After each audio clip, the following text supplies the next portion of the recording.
Hello, and welcome to another episode of The Making of. I'm your host, Mike Valinsky, and today I'm excited to welcome the creative team behind the independent film, A Most Atrocious Thing.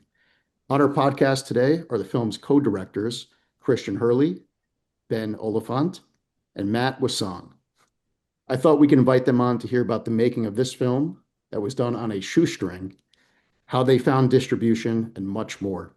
However, before we dive in, we'd like to thank our friends at AJA Video Systems, Broadfield Distributing, OWC, Vimeo, and Zeiss. Now on to the main show. Hey guys, Hey, Hey, Mike. going. Thanks for having us. thanks for coming on. So I want to hear all about how you made this film. Let's jump back. Where did the idea come from? And take us there.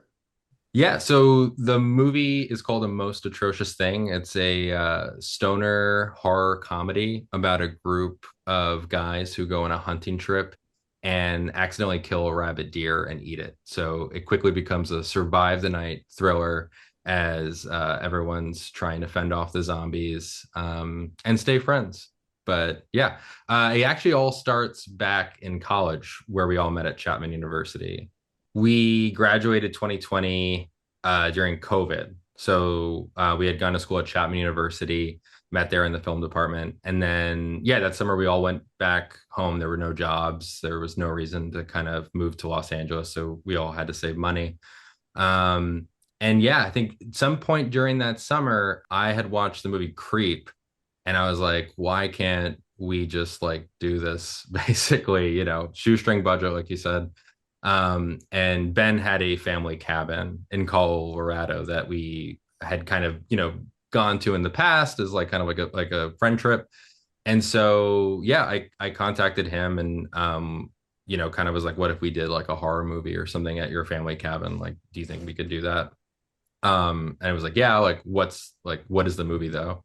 So we spent that summer, we got all of our friends kind of on Zoom. We had been meeting like semi regularly just to like try to keep like writers' rooms and stuff. So we weren't going crazy back at home.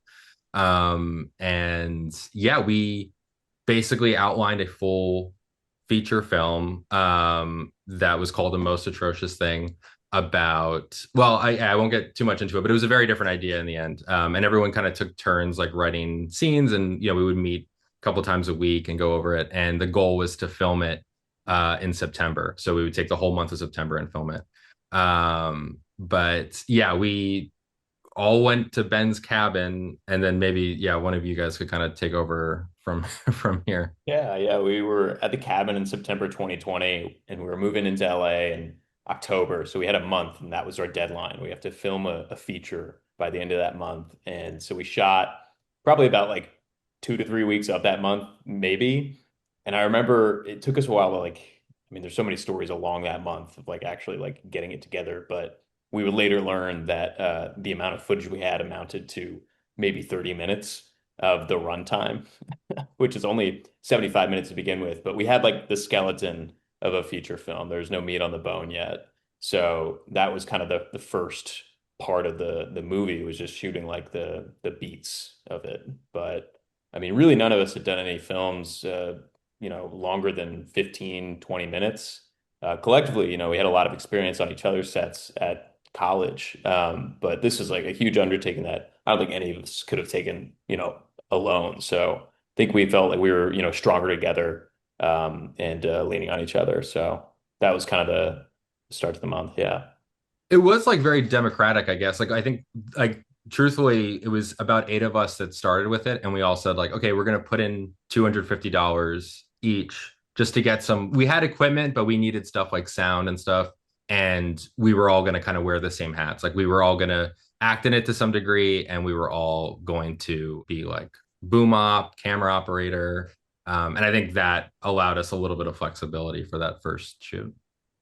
I guess too, like on that, like, we had a super shoestring budget going into this thing. Like virtually nothing. We're living in this cabin, we're making, shared meals in the morning. One homie cooks while the other guys get ready for the day's shoot. We're just making like big batches of eggs and beans and chicken and other things like that just for everyone. But we're in the middle of this like small town in Colorado called Stonewall, and there's not really much there. There's one main store in the town called the Shopping Bag, but it does not have a lot, and it's also a restaurant. It's like you can go there to get like hunting and fishing supplies and like canned food and some ice cream and soda and these really good breakfast burritos also. But we would have to drive about 45 minutes to an hour to this town called Trinidad, which is right on the border of New Mexico and Colorado, because they had a Walmart. And that was like kind of our saving grace for this whole thing. Like, very grateful for their great deals. Because we essentially bought everything that we needed for this movie there. We came out with the equipment that we had. These guys, they had, Black Magic. I believe it was like the We had the 4K. Pocket 4K. Yeah, it was Yeah. great. We're going So strong. So we had those, we had a couple of lights, we had a couple of stands, we had the sound equipment, so we were all good gear wise. But like when it came down to it, we're all acting in and doing this, and it's a zombie movie, so we need costumes and we need duplicates of costumes, and we need a lot of fake blood, and we need to figure out something to do with prosthetics and just like kind of all these fun effects that we were doing, just having fun with it. And, all of us, I think to some extent, we're all, YouTubers a little bit and like grew up on YouTube, watching YouTube. There's like Film Riot and things like that that would teach us like tips and tricks. And so I had like watched a lot of videos of how to do, makeup with, nothing. And we'd buy corn syrup and red food dye and Or Alka also Seltzer for like a foaming at the mouth effect, you know? exactly. Tasted And terrible. it's awful. But that also too, fortunately, like Walmart had really cheap duplicates of the same costumes. So we just all kind of went there. We were like, what would my character wear? Yeah. And we just bought like three or four versions of the same outfit because we knew we were just going to absolutely destroy them with blood and everything else. And also they just like smell really gross. Well, And and it we was perfect because it was around Halloween too, so there's plenty of like blood in the aisles of Walmart, like just like all this like practical effects kind of makeup stuff for costumes and Fog machine also we got from there as well. We use that in like every scene. Yeah. It's like whenever we needed something, we were like, okay, time to take half a day and go to Walmart, and come back. So yeah. This episode's brought to you by Walmart, yeah. by the way. Well, Matt mentioned the Black Magics too, and I mean the fun thing about that was like I remember the summer before Christian had bought his, and I got hooked, and because of the size of our like friend group, it's about 10 guys that were up there at the cabin at any given moment, and we were able to shoot like kind of with two units at once. Since it's ensemble, it's like all right, here's a scene with two guys in the back cabin, and we're gonna go out there with two of the guys. One's opping sound, one's doing the camera, and then couple of us are in the main cabin. So we were able to like divide and conquer. I think that was a big way we were able to like kind of pick up the pace and like make up for some lost time as we were trying to like find our footing. Mhm. There's naturally growing pains that kind of come with like doing this for the first time. So, Is Mhm. this the Blackmagic Pocket Cinema camera? mhm.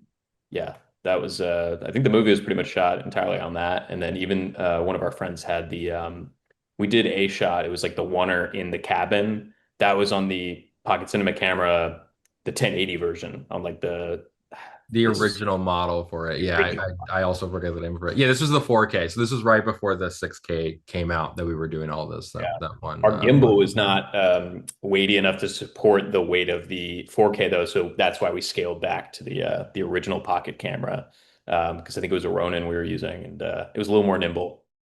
So overall, how big was the crew? I believe the initial shoot it was 8. So it was we had Dylan Duvall who was also acting in it, Max Shepherdson who was more or less like kind of like on set like producing and stuff, cooking meals, became our composer in the end and helped get this over the finish line. Will Amon who was also acting in it, Brian Kind of running Tyra, set, our AD, yeah. yeah, Brian also shooting. Elliot Hey, Thompson Greg. also shooting. Yeah. And then I think Christian Whittemore, who was also our editor, kind of like finishing editor in the end, came for a little bit during that initial shoot Mhm. as well. Yeah. But yeah, 8 people basically. Just coming in and out. Yeah. And then I mean obviously as you continue the film and finish it up, like more came in, but I think in the end, like maybe only around 20-ish people total like touch the film and helped it. And actually if you watch the credits, it's like we have, New York unit, it's the same 8 guys, and then we have Colorado unit, it's the same 8 guys. We did Minus like one person. minus one person. We have I don't think our the bit landed as we wanted it to, but we thought it was No. funny to have, multiple units with the same names. So I feel like it is important though, like to note that yeah, that initial month was the budget was I think it ended up being 2,500 that we spent on just like the film, and that's taking like things like travel out because I guess we were also traveling to Los Angeles afterwards to move in together.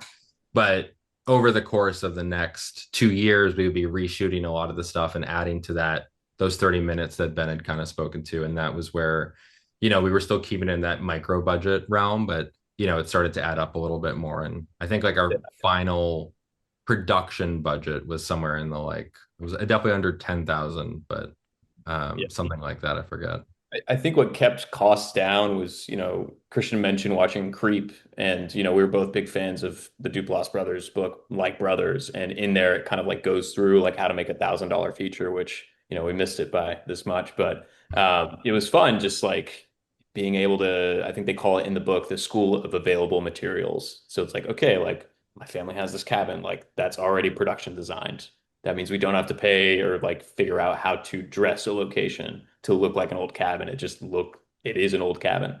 Our other friends, his family had an old car, like this Buick LeSabre from the 90s. And so it kind of just gives it this production value. And then there was like a relic of an old gun, a Remington shotgun that like doesn't work anymore, but like it's a good prop. And, it was just like pooling everything we had collectively to make this movie seem larger than it actually was. But yeah, that was kind of the project across the next 2 years. It's just like, all right, are you free this weekend? Okay, we need to get some pickups. Like, we need inserts for this and that. Like, okay, we should actually reshoot. And that's probably a good dovetail into like what became a series of reshoots that, I think were worth it, but it's hard, as this thing goes and goes and goes, you gotta, it's a marathon, not a sprint, they always say, and they're right. Yeah. But Funny enough, a couple nights ago, I watched Creep. I actually watched the Oh yeah, film great. in its entirety. Obviously, great film, scary. For anyone who hasn't seen it, very effective film. So, well, let's fast forward a little bit. So you get this in the tank, you get all the footage you need, even after reshoots and all that. Then you go into post. Can you talk a little bit about that? And then we'll lead into how did you get distribution? I want to hear all about that. Yeah.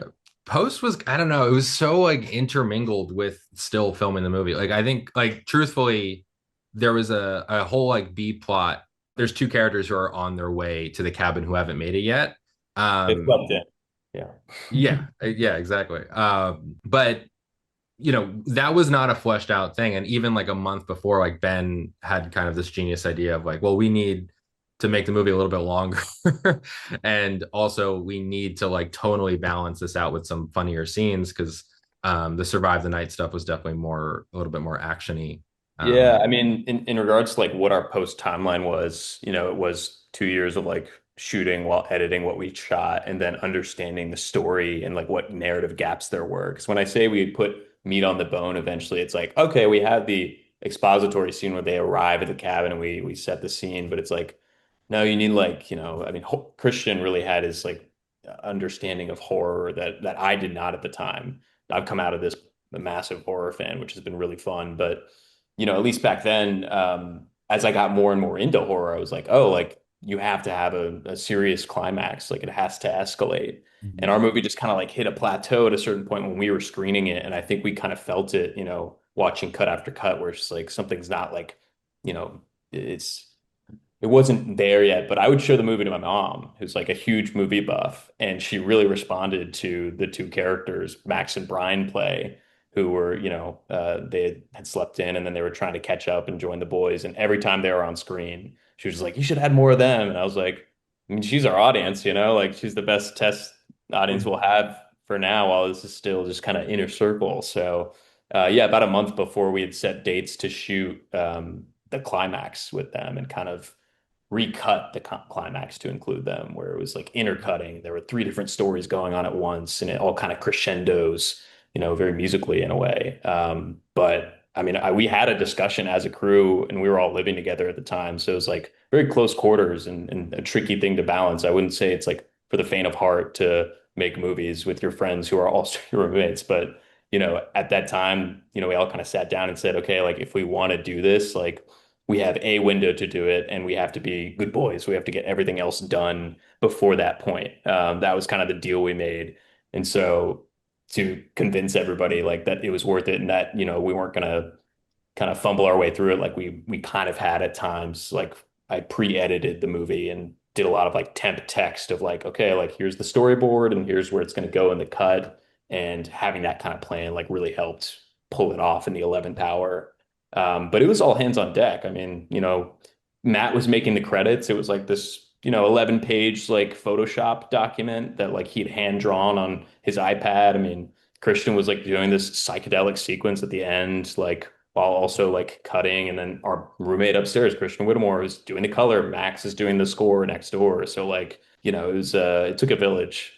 And that lead up was all to like a screening that we did for basically all of our family and friends, and we were able to secure like a bigger like a theater, like an auditorium size theater, to be able to screen it. And basically we said like this is the hard date for the film, and I think Matt, that kind of will dovetail into the like distribution and all of that. Yeah.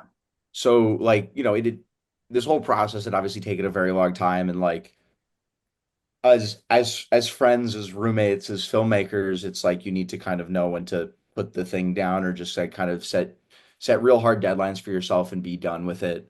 And I think also, I mean, one thing I do want to touch on too, and like kind of like the process of fleshing it out, is like I think, we all went to film school. We went to this great film school, and we learned a lot about filmmaking, and we all have very similar, educations in that regard, that we all understood the craft in a similar way and the language in a similar way. But I do think that like the one thing that film school really doesn't teach you or prepare you for is like how to make a feature film.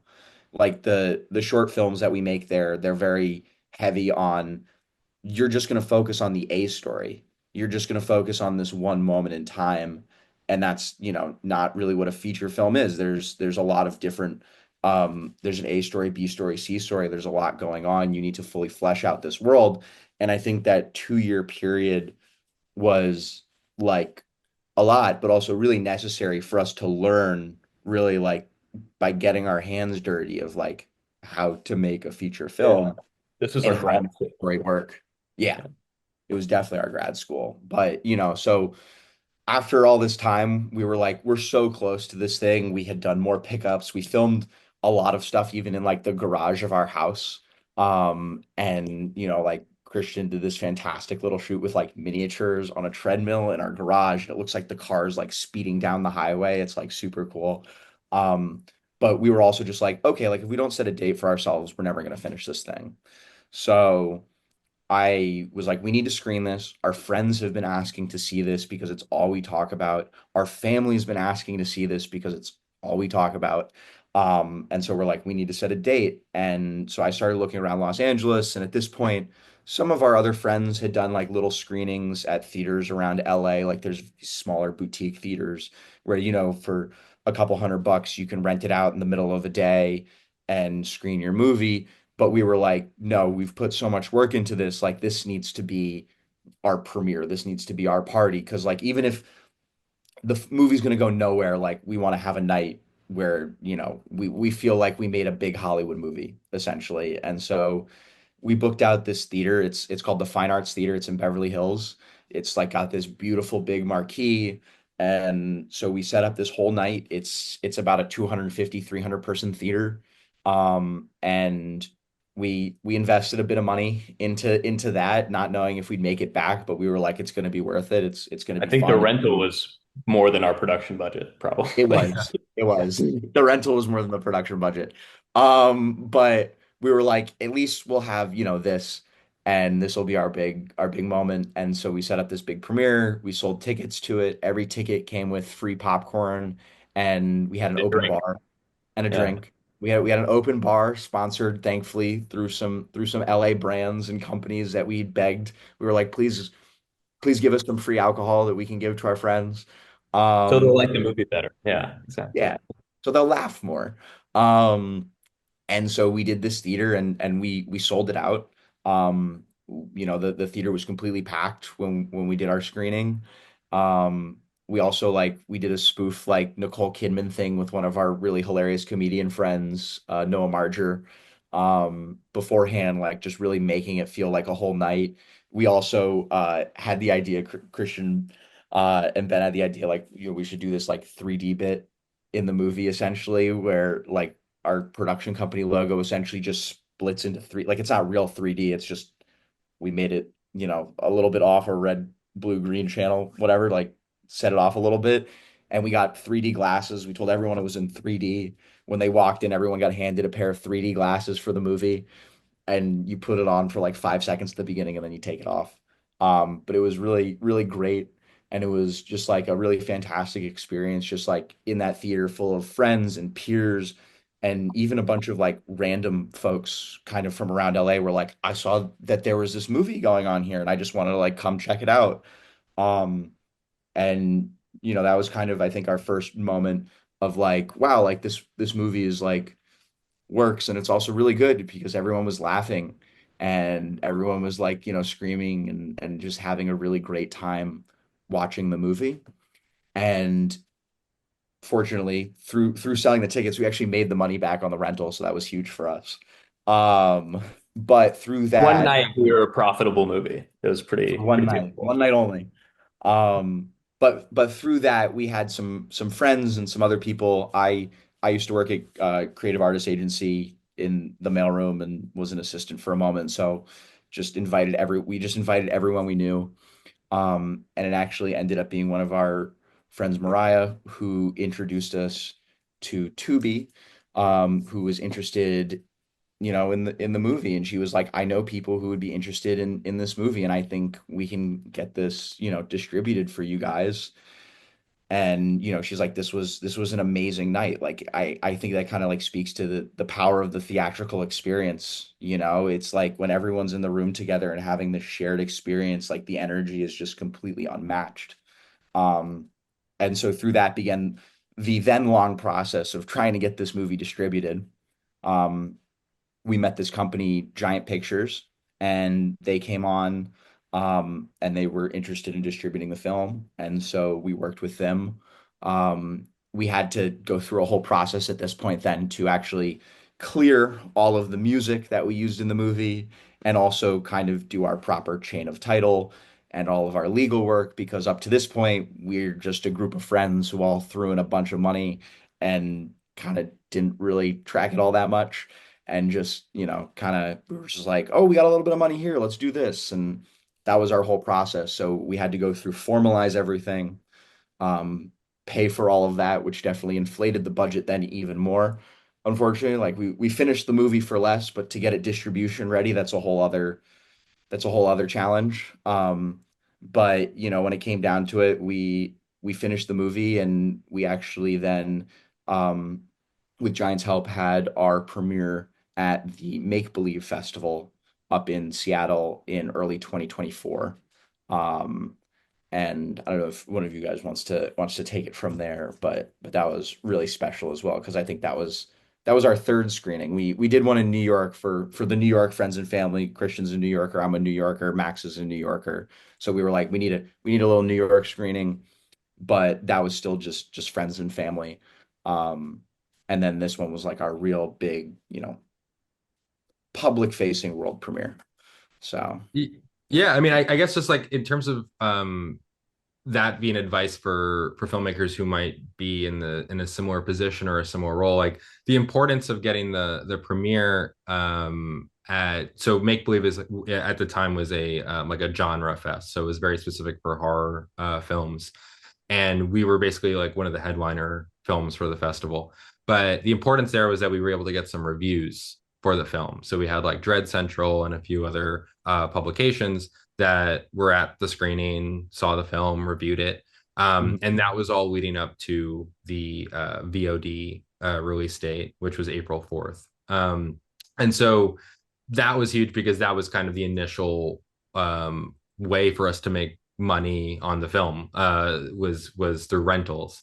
And yeah, I mean, I think we'll kind of all go through this a little bit, but yeah, it was the VOD release date, and then we had like I think it was like a 6 month period before it went to Roku. And Roku, I forget what all the OD, like TOVD, I forget all the acronyms for TVOD, TVOD, yeah. VOD, yeah. But it was like an exclusive window. So that's like the rental thing is primarily for, you to make, in theory, back the most money. And then if you're able to land a deal with something like Shudder, or, another type of like streaming service, like it could either be like I mean, Matt, maybe even you know about this, like the Yeah. front end, like they might pay up front for it to have like the rights for like a year or 2 years, or it might be based on your performance. Yeah. With It's very different for like all the different platforms, and really it's kind of, not to say touch and go, but it's very difficult as an individual, I think, to distribute your stuff to these platforms. And it's like, as someone, it's like we can go out and we can list our movie on Amazon. That's very easy. But to actually get it on one of these streaming services, like there's a whole process that has to be done. A lot of assets and materials needed to be created. The movie We needed to looked be at it and thought, like, completed. oh, surely we can make the captions. No, that's like such a tedious task. And it's like you want to save money, but there's only so much like manpower you can put into this thing yourself. And it's a reason why distribution companies exist, is because they know how it works. So we Mhm. kind of were at the end of our rope in terms of what we were able to pull off ourselves. Yeah. And also for us too, at this point, it's like, we've put all this work into it, all this time. We just want people to be able to, watch it. And this was also definitely like before the most recent wave of like YouTube filmmakers and people putting their features directly onto YouTube and all of that. This was still at a time, you know, just a couple of years ago when everyone was like, I need to get my movie on a streamer, versus, maybe if we went about it differently now, it would just be on YouTube. I don't know, but we're really happy that it's out there, and that especially like through Roku, there's a place that people can watch it for free, you know? Like, we made this movie, and again, the main goal for us is we just wanted people to be able to like watch it and enjoy it, because we spent so much time on it and we love it so much. And so that was definitely really really huge for us.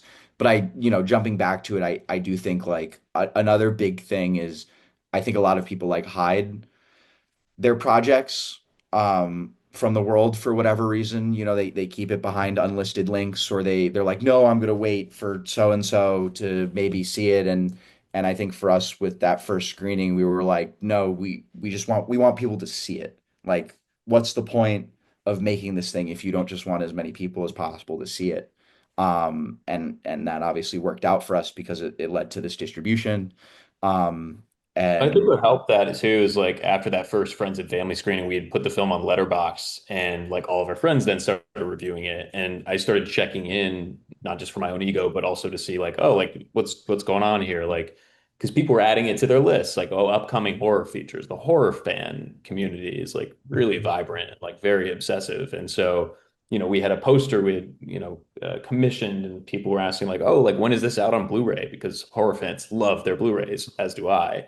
And so that was kind of an organic way that it started like growing. And, there was then somewhat of a demand for it. So, it's not like we had to like, I don't know, it's just cool. We ended up getting a Blu-ray. So like that was great because there's a market for that. But And that um was something the production with Giant definitely helped us with, whereas they connected us kind of early on with getting physical. Also, I remember we found out after Roku that the movie was on one of those pirating websites, like 123 Movies or something.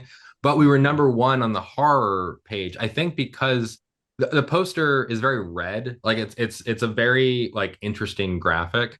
And I feel like that helped it give a little bit of a life just on these like bootleg sites. And because we would see a huge uptick on Letterboxd, and we were like, why are people watching this? Like, why did we get 15 reviews last week? yeah. Like a year after the movie came out. And we were like, oh, I think it's because it's number one on 123 movie. Yeah. benefiting from the pirates, huh? Ripping off. Yeah. Mhm. Yeah. Thank you, Well, Pirates.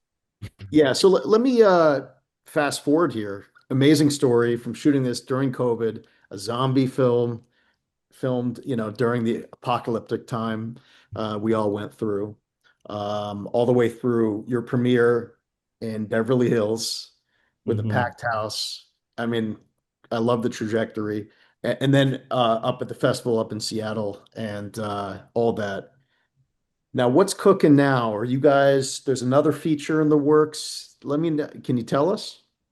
Yeah, so I think when we were premiering at Seattle, I'd started outlining a feature, and I think we knew, like, at least with the position we were in, like we could go back to horror and like, clearly we'd, done something right, so we could double down. But I think we didn't want to get pigeonholed per se, and definitely, kind of spread our wings in a sense. And so I just kind of started writing what I know, and that was a quarter life crisis. In the last year living together in LA, and so it started writing a rom-com coming of age kind of thing for 20 somethings in the 20s. It's called I Hate It Here, and we've been shooting that the past year. So now we're kind of in a similar spot we were in 4 years ago with AMAT, where it's like, all right, we've got a deadline. We're trying to submit to festivals by the end of the summer, and we've got a little bit more to shoot, but we're gonna try and make it all fit. But I think, we've been doing that. And then, our buddy Christian Whittemore, who colored and finish edited the film, has done a documentary called Little Hollywood, Tennessee, and that's premiering at the Nashville Film Festival in September. So I've been keeping busy and trying to just, grow box Mhm. for it. But it's been fun. I think, yeah. I was gonna say too with I Hate It Here though, like not to say sticking with what we know and what's available to us, but it's a lovingly called a dudes rock comedy a little bit. Quarter life crisis rom-com dudes rock comedy about a group of guys who live in a house together. And that's what we were when we were making this movie. And so, that's kind of where it all comes from. And I think that's another really kind of helpful part of making movies together is writing and working on and using, what you know and what you have and what you can relate to. Yeah, I Uh, mean that kept our location costs this time around to a month's rent, when we were shooting at that house where we lived. And so, there's this kind of fun blur of like reality and fiction going on in terms of like these guys populate the cast and I have so much footage of them at that house in addition to like, what we shot. But yeah, I mean the school of available materials continues to be like our like philosophy to get these things made because I just got so like it felt so urgent to like get to making something again. It's like I remember when Christian and I would go to festivals like in college, like we'd talk to filmmakers and it always came up like, what are you doing next? And that was always the emphasis of like having that next thing ready. And it was tough because again, like we were still learning how to make a feature film while we were finishing A Most Atrocious Thing. So, for what it's worth, we didn't have like a script when we shot that. It was really like a solid outline and because we're all friends, I think we were able to kind of like, just be friends on camera. But, we learned the hard way and, we're kicking ourselves when it's like, oh, this scene doesn't make sense. Like we should go back and, actually do a written version of it. So this time around we had a script. We had some budget up front. But we're basically just applying everything we learned from AMAT, which is our nickname, since it's a mouthful, to I Hate It Here and kind of scaling that up, trying to take a step. And one of my good family friends has a metaphor for this when I was asking him about like what to do in terms of like how do we give AMAT its proper due when we release it and how do we get the next one ready and he was always saying like oh like AMAT or your first film it's like your baby and you have to take care of a baby there's no question about it but you also want to start the family so you want to have another kid and like get the next film going and so that was kind of the thought process with where we head next so Are Wow. you thinking about that third child already? Yeah, yeah. There's another one in the works. But got to finish this one before I can even touch the script for that. I've learned so one thing at a time. But Terrific.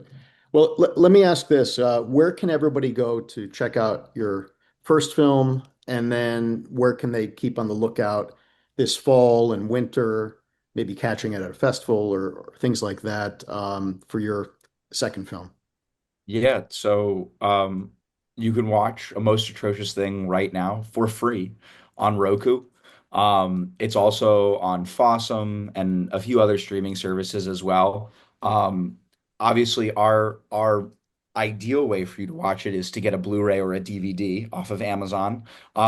We also did our best to load it with a bunch of fun bonus features, just for the DVD only, just because we love collecting, DVDs and physical media, and it's nice to put those little extra things on there. And so we really broke into the process a little bit, had some interviews with the guys, a fun music video for the original song that's in it.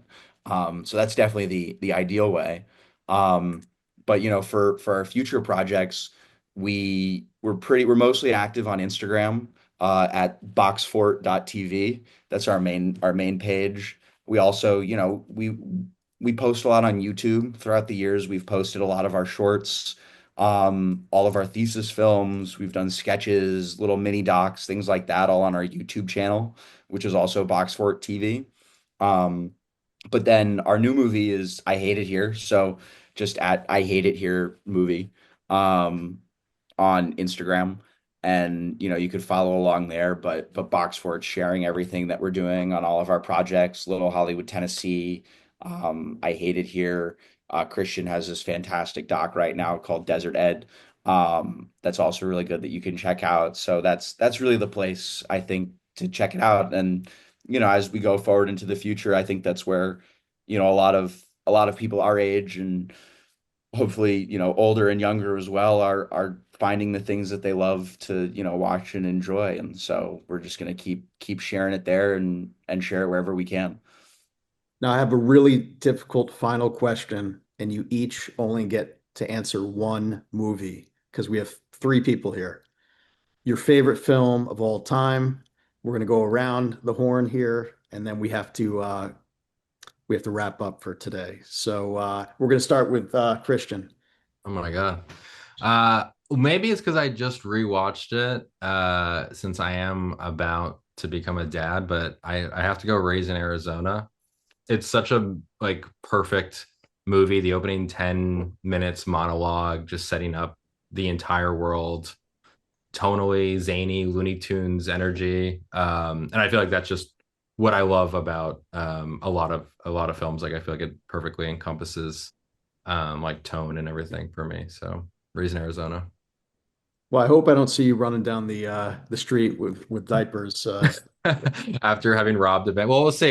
As long as I keep my job, I'll be good. So Ben? That's Back to the Future. It's right behind you. That was the one that got me into movies. I just wanted to know every, story about that film and how it came together. I mean, that's just one that you can never know too much about. The music. I mean, I went as Marty McFly for Halloween a few years running, especially in 2015 when, it caught up with the timeline in the second movie. But yeah, Back to the Future for me is the pinnacle. Terrific. And Matt? For me, it's The Usual Suspects. I had a fantastic first viewing experience for that one. I fortunately, even though it was many, many years removed from when the movie came out, I went into it spoiler free. I knew absolutely nothing. And also to top it all off too, I was at a film camp when I watched it, and Chaz Palminteri was there in the room and introduced the movie as well, and got to talk to him after about the movie and the making of it. But I love movies that just kind of keep you guessing all the way until the end. Um, and it's a fantastic one. Um, Also like very weirdly hilarious ensemble. So yeah. Great choices, guys. And I like the eclectic collection here. A lot of Oh, yeah. classics. Well, listen, I want to thank you all for coming on the show. This is actually an awesome conversation. True independent filmmakers making a movie for a few grand, and now it's got distribution already at work on your second film, which hopefully gets into lots of festivals. I'm sure a lot of people watch this podcast and will be intrigued to go back and watch your first feature. So, but I just want to thank you for sharing all your insights. And everybody go check them out on Instagram, YouTube, and we look forward to talking to you again. Thanks Awesome. for having thanks us so on. much for having us. And thanks again to our friends at AJA, Broadfield, OWC, and Zeiss. We'll see you all on the next episode.